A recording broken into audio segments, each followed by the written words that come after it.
It was just a regular weekend when my friend Mark invited me to spend the night at his place. His parents were out of town on a trip, leaving the house to the two of us. The house was in a quiet suburban neighborhood, far from the city center. The streets were lined with dim streetlights, and the occasional rustle of leaves was the only sound breaking the silence.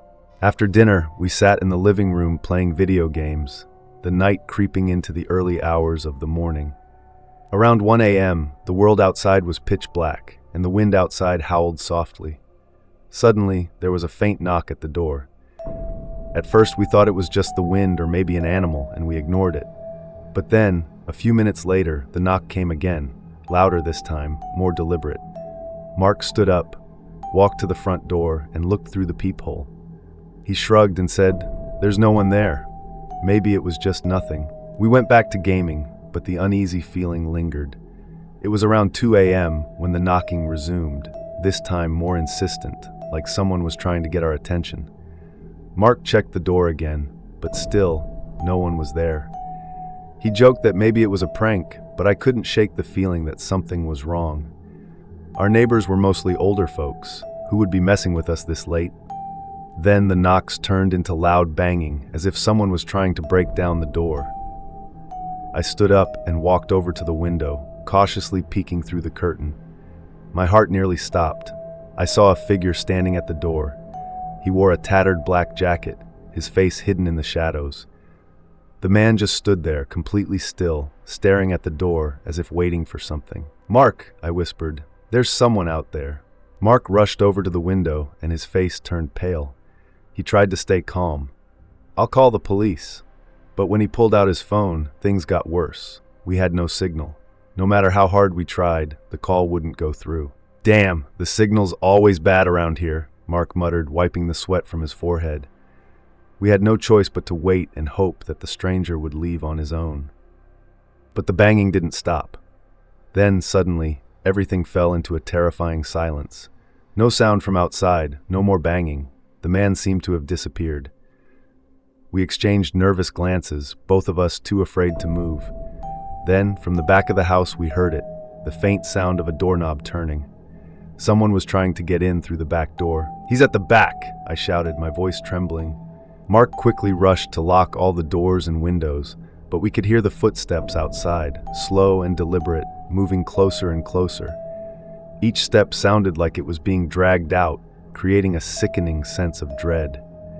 The footsteps finally stopped right at the back door, and we knew he was just standing there, waiting. We scrambled down into the basement. There was only a small window down there, barely big enough to see out of. We sat in the darkness, our breath shallow and quick, trying to stay as quiet as possible. Then I heard it, faint scraping sounds near the basement window. Someone was trying to pry it open. Through the faint moonlight, I could make out a dirty hand slowly dragging along the edge of the window frame, testing it. A wave of pure terror washed over me as I grabbed Mark's arm. "What do we do? He's coming in!" I whispered, my voice barely steady. Mark tried his phone again, desperate to send a message. Even though the signal was weak, he managed to send a few texts to nearby friends, hoping someone could help. Minutes ticked by and the sounds from outside grew more aggressive, like the man was using all his strength to break in. Then, just as suddenly as it started, the noise stopped. Everything went quiet again. We sat there, frozen, not daring to move. Finally, Mark's phone buzzed, a text. His friend had replied, saying they called the police. About 10 minutes later, the flashing lights of a police car illuminated the front yard. The officers searched the area and checked the house, but there was no sign of the man. The only evidence of his presence was the deep scratch marks on the door and the pried edges of the basement window. He had definitely been trying to get inside.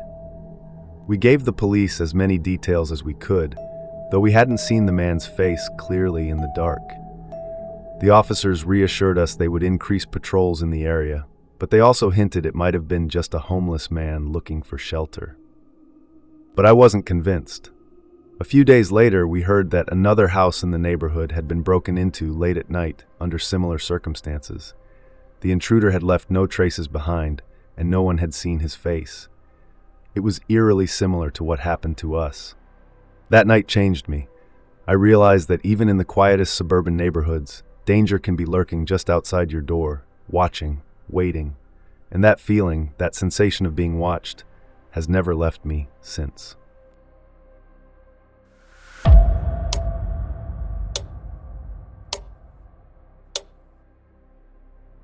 It was a gloomy autumn afternoon when a few college friends and I were invited to spend the weekend at Tom's family house in the countryside. The house stood alone, isolated in the middle of a vast stretch of farmland, with nothing but a narrow dirt road leading to the nearest town. The house itself was old, with peeling paint on the walls and wooden window frames that had seen better days, but the structure remained solid. Tom's family had lived on this land for generations, and he assured us that it was the perfect place to unwind. The day passed peacefully. We spent our time walking through the fields, taking pictures, and enjoying the thin sunlight filtering through the clouds. As night fell, Tom suggested we sit outside by a fire, have some drinks, and enjoy the quiet. The fire crackled and cast long shadows across the empty fields. While we sat there chatting, Tom told us a story, a local legend about several mysterious disappearances that had happened around the area.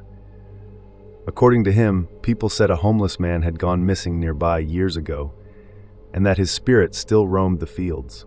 At first, I didn't think much of it. Every small town has stories like that, usually meant to scare the newcomers. We laughed it off and continued drinking and talking, but around 10 p.m., I started to feel a chill creeping up my spine. Something didn't feel right. I casually glanced over my shoulder, and that's when I noticed it. A dark figure moving in the distance, across the field. "Hey, did anyone else see that?" I asked, pointing toward the shadow in the distance. Everyone turned to look, but the firelight didn't stretch far enough, and beyond the light, everything was pitch black. Someone laughed and said it was probably just a rabbit or a deer wandering through the fields. I nodded, but deep down, I couldn't shake the uneasy feeling growing inside me. A few minutes later, I looked again. This time, the shadow was closer. It wasn't an animal, it was clearly a person. "Tom," I whispered, "there's someone out in the field." Tom squinted for a moment, then frowned. "Stay calm," he said quietly. "I'll get the flashlight." We kept talking, pretending everything was normal, but the tension in the air was palpable. Tom returned with a flashlight and quickly shone it into the dark field. The beam of light cut through the night, and there, in the middle of the field, was a man. He wore an old, tattered coat, and his face was hidden in the shadows. He just stood there, motionless, staring at us.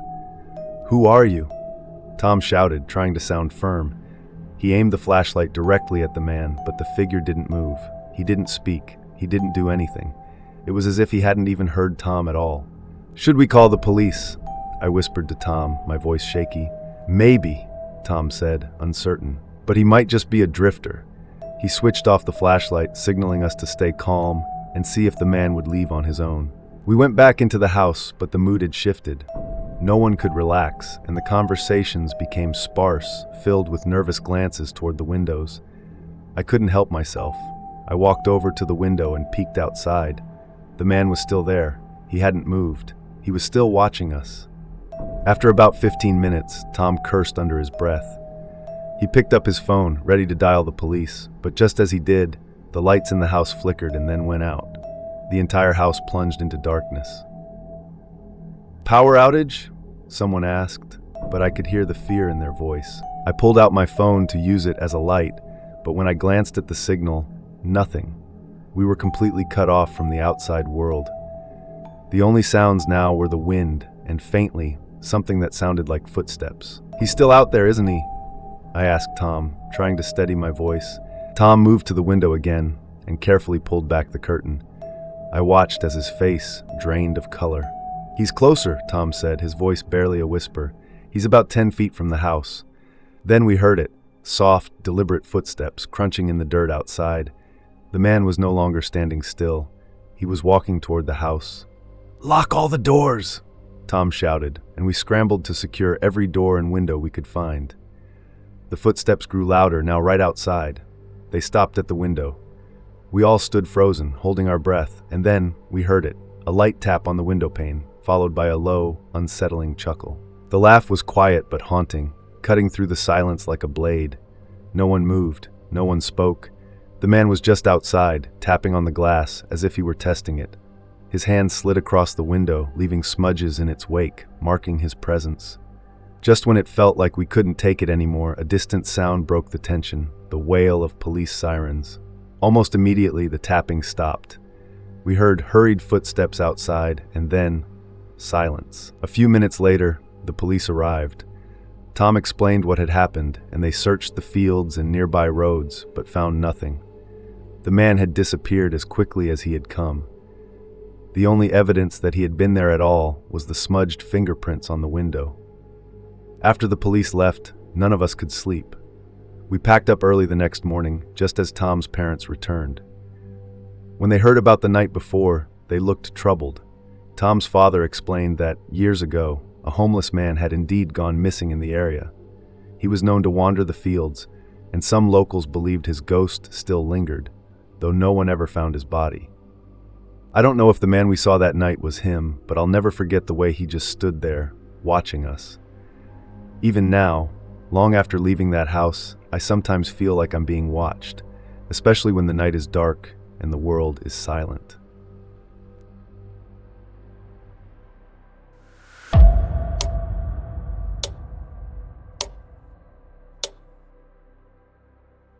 I never thought that a simple favor of house sitting would turn into the most terrifying experience of my life. It was an ordinary Friday evening when my good friend Mike called. He was going on a business trip for a week and asked if I could keep an eye on his house. Mike lived in a suburban area in a detached house, quite spacious, but with few neighbors around. I figured I had no plans for the weekend anyway, so I agreed. "Thanks, buddy," Mike said. "The key's under the flower pot by the door. Feel free to come anytime. There's food in the fridge if you want to stay over." The next afternoon, I drove to Mike's house. It was a typical 2-story home with white walls and a red roof, surrounded by a neatly trimmed lawn. I found the key and let myself in. The house was tidy. Mike had clearly cleaned up before leaving. I did a quick check to make sure everything was in order and decided to spend the night there. In the evening, I sat on the living room couch, watching TV and munching on leftover pizza I'd found in the fridge. It started raining outside. The droplets tapping against the windows made me feel drowsy. I glanced at my watch. It was almost midnight. I turned off the TV and prepared to head upstairs to sleep. That's when I heard it, a faint click. I was instantly alert, straining my ears to listen. The sound seemed to come from the kitchen area. "It's probably just the old house making noises," I tried to reassure myself. But deep down, an uneasy feeling began to spread. I tiptoed towards the kitchen, trying not to make a sound. The kitchen was pitch black, with only faint moonlight filtering through the window. My heart raced, and my palms grew sweaty. I took a deep breath and reached for the light switch on the wall. Just as my fingers touched the switch, I saw it. In the moonlight, a figure was standing in the middle of the kitchen. My blood ran cold. The person had their back to me, seemingly rummaging through the kitchen drawers. I held my breath, my mind racing. Who was this person? How did they get in? What should I do? As I hesitated whether to turn on the light, the figure suddenly stopped moving. Slowly, ever so slowly, they turned around. Our eyes met. It was a face I'd never seen before, pale, gaunt, with hollow and cold eyes. In his hand, he clutched a knife he'd taken from the drawer, its blade glinting in the moonlight. In an instant, fear overwhelmed me. My body reacted faster than my mind, and before I knew it, I was running. I heard the sound of something heavy falling and glass breaking behind me, but I didn't dare look back. I bolted out of the kitchen, through the living room, straight for the front door. My hands were shaking so badly I could barely get the door open. The cold rain immediately pelted my face, but I couldn't care less. I stumbled towards my car, heavy footsteps echoing behind me. I practically threw myself at my car, fumbling for my keys. The footsteps behind me were getting closer. I finally managed to open the car door, jumped in, and immediately locked it. Just as I started the engine, a hand slammed against the car window. I saw that pale face pressed against the glass, those hollow eyes staring directly at me. He raised the knife in his hand and began frantically smashing it against the window. I floored the accelerator, and the car roared away. In the rearview mirror, I watched the figure standing in the rain. growing smaller and finally disappearing into the night. I drove straight to the nearest police station, shaking all over as I reported what had happened. The police responded quickly, but by the time they reached Mike's house, the intruder was gone. They found signs of disturbance in the kitchen, confirming that my experience wasn't a hallucination. Even now, when I think back to that night, I still feel a chill run down my spine. Those hollow eyes, the knife glinting in the moonlight, that pale hand slamming against the car window, these images often resurface in my nightmares. The police never caught the intruder. They said it was probably a homeless person or an addict looking for a place to spend the night. But I know there was something more dangerous in that person's eyes. I can no longer bear to stay alone in an unfamiliar house, even at a friend's place. That feeling of violation, of being threatened, the realization of how vulnerable I am, it has changed me forever. Now, every night before I go to sleep, I meticulously check if all the doors and windows are locked, because I know that in the darkness, an uninvited guest might be waiting at any moment.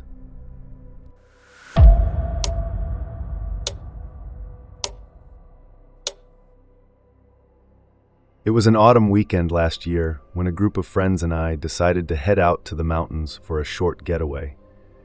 We rented a remote cabin deep in the woods, far from the city's noise, nestled near a desolate road that hardly saw any traffic.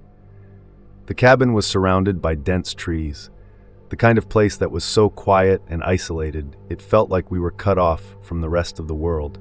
The first day went off without a hitch. We spent it hiking through the mountain trails, enjoying the crisp air, and in the evening, we gathered on the cabin's deck, grilling food and drinking, all in high spirits.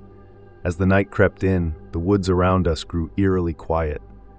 By midnight, the festive atmosphere had shifted into something more subdued. I stood out on the deck, looking at the shadowy outlines of trees encasing us, and I couldn't shake off a strange feeling of unease creeping in. Just as we were getting ready to turn in for the night, a sound broke the silence.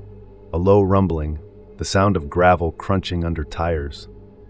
I instinctively pulled the curtain aside and saw an old, beaten-up truck pulling to a stop near the cabin on the narrow road.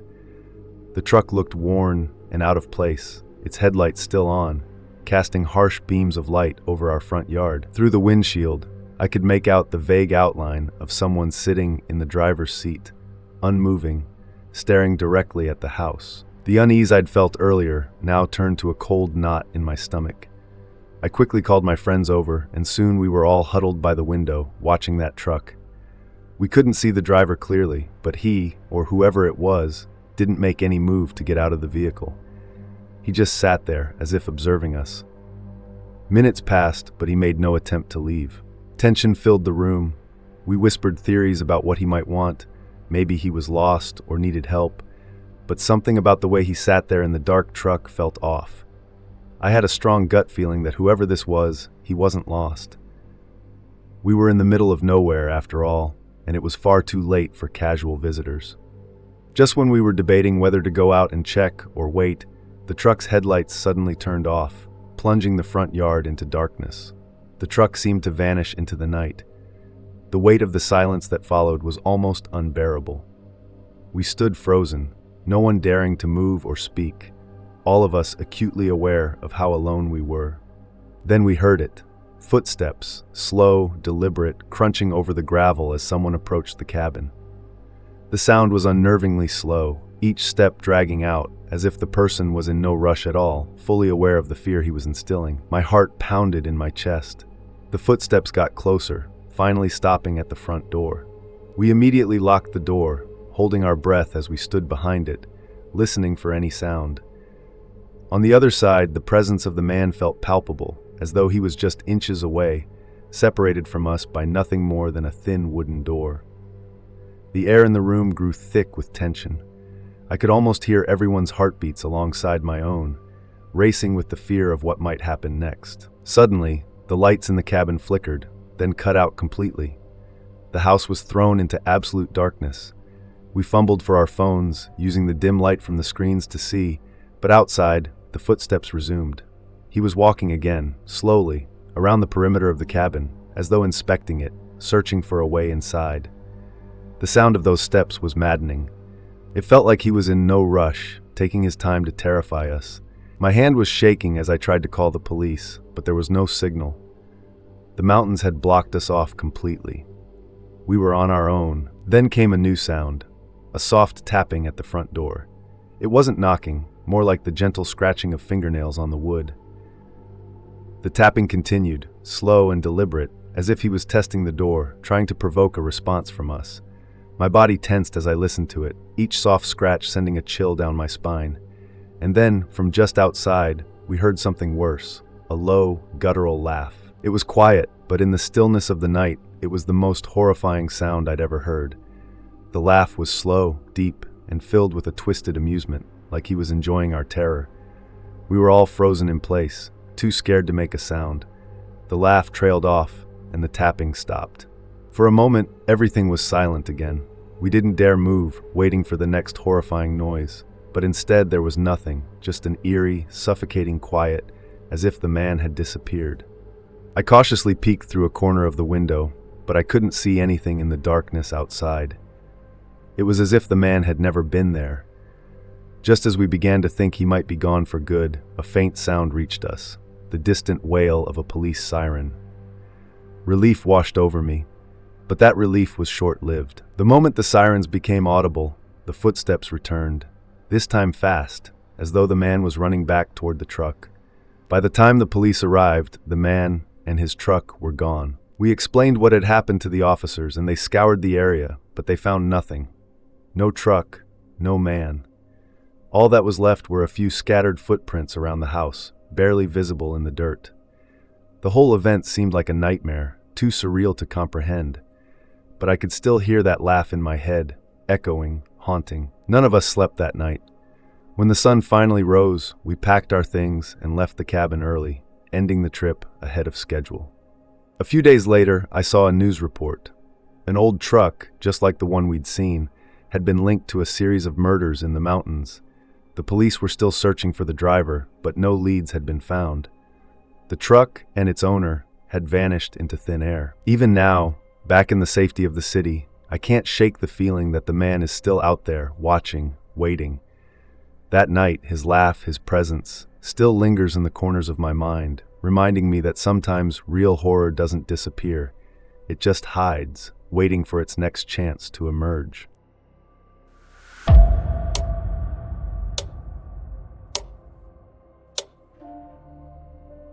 Last summer, on a stiflingly hot weekend, my friends and I decided to rent a countryside villa to escape the city for a few days.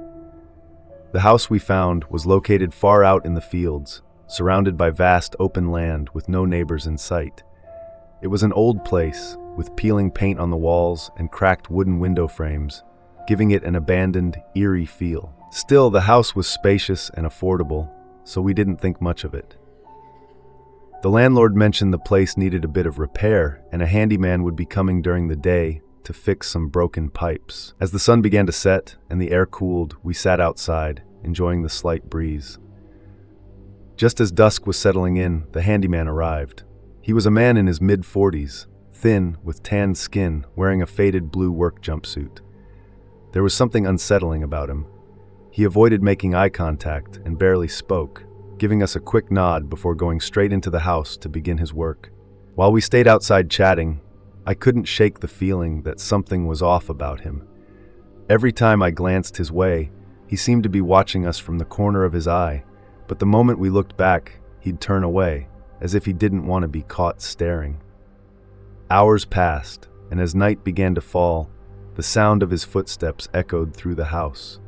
Instead of leaving after the repairs, it felt like he was aimlessly wandering around. By the time it was completely dark, I decided to check inside and see if he was done. To my surprise, the house was empty. He had vanished without a word. His toolbox, however, was still sitting by the door, left open with its contents scattered across the floor. Among the tools, one stood out, a saw. Its blade gleamed sharply in the dim light, and a cold shiver ran down my spine as I realized he had left it behind. A sense of unease started to grow in me. It was late, the house was silent, and the fact that he hadn't taken his tools made my heart race. Something was wrong. I tried to convince myself that maybe he'd forgotten them and would come back to get them, but the sight of that sharp saw made me doubt everything. I walked over to the kitchen window and glanced outside. His car was still parked on the far side of the field, but there was no sign of him. He had seemingly disappeared into the night. My friends were starting to feel it too, the strange silence, the abandoned tools, but no one wanted to admit out loud that we were genuinely afraid of what was happening. As we debated what to do next, we heard it, a loud, heavy footstep from upstairs. The sound was so clear, it was unmistakable. But we had checked the rooms earlier. There shouldn't have been anyone up there. My breath caught in my throat as my mind raced.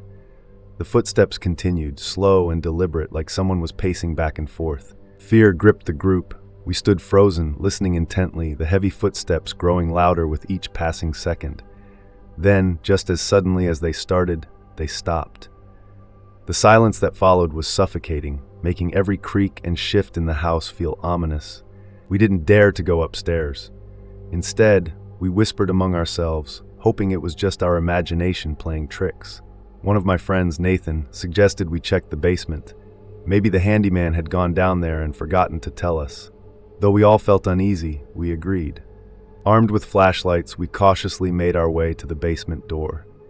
The air grew colder as we descended the narrow wooden stairs, the sound of our footsteps echoing in the empty space. When we reached the bottom, what we saw made my blood run cold. The toolbox was open, its contents scattered all over the floor. The saw, which had been inside the box earlier, was now leaning against the wall, as if someone had taken it out. My heart pounded as I stared at the saw, its blade catching the faint light from our flashlights. I knew it hadn't been touched before. Someone had been down here after us. As we stood there, frozen in place, the lights upstairs flickered and then went out completely. We were plunged into darkness. Then, from the top of the stairs, we heard the heavy footsteps again, this time faster, as if whoever it was knew we were down here. Panic surged through me. I grabbed my friends, and we bolted up the stairs, throwing the door open and rushing towards the front door. The air outside was cold and still, a stark contrast to the chaotic fear that gripped us. We fumbled with the lock, finally wrenching the door open and racing out into the yard. As we scrambled to get into the car, I glanced back at the house. In the faint light from the car's headlights, I could make out a figure standing at the door. He stood motionless, watching us. I couldn't make out his face, but I knew it was him. The handyman. He held something in his hand, maybe the saw, before slowly turning and disappearing back into the house. We sped away, the car bouncing over the rough road as we left the villa far behind. The fear clung to us even as the distance between us and the house grew. Even though we hadn't seen the handyman directly come after us, the sense of dread that hung over the entire experience was unbearable. A few days later, the landlord called, asking why we had left the house so suddenly. Hesitantly, I mentioned the handyman, trying to make sense of what had happened. But the landlord's response sent a chill down my spine. He said there hadn't been any handyman scheduled to come to the house. That realization hit me like a punch. If there hadn't been any handyman arranged, then who was that man? What was he doing in the house? And why had he been so focused on us? I still think about that night. The saw, the footsteps, the shadowy figure at the door. All of it haunts me. I don't know who he was or what he wanted, but I can't shake the feeling that whatever his intentions were, we narrowly escaped something far worse. That's today's story. If you enjoyed it, please like, subscribe to my channel, and turn on the notification bell.